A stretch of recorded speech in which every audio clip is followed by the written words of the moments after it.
Sunday night, 6 p.m. Eastern Standard Time, 3 o'clock p.m. Pacific Standard Time. NASDAQ 100 futures. I'm going to tell you right now, this is definitely a bear move, everybody, for all my futures traders and how markets are going to trade. Okay? The bull is dead. I am telling you. We are down right now 287 points, and the futures market has been open for 4 minutes. What does that tell us? It tells us this is a carryover from Friday selling, and then all the stop orders get triggered at 6 p.m. on the new open for the following upcoming new week. So once again, we do intraday trading with futures. Listen, here, I'll show you what it looks like on a 30-minute. It's right here.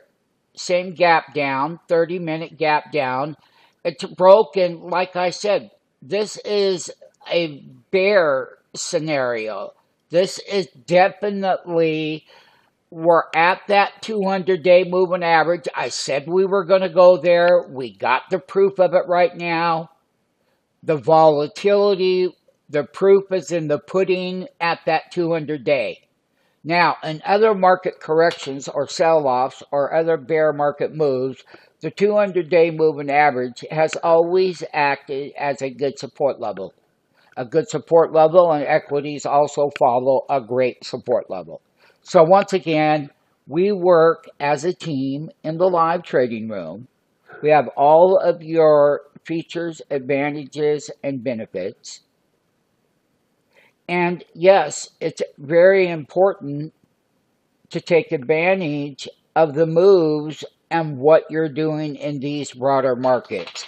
That is the first 5 minutes with the huge gap to that 200-day. It's a make or break.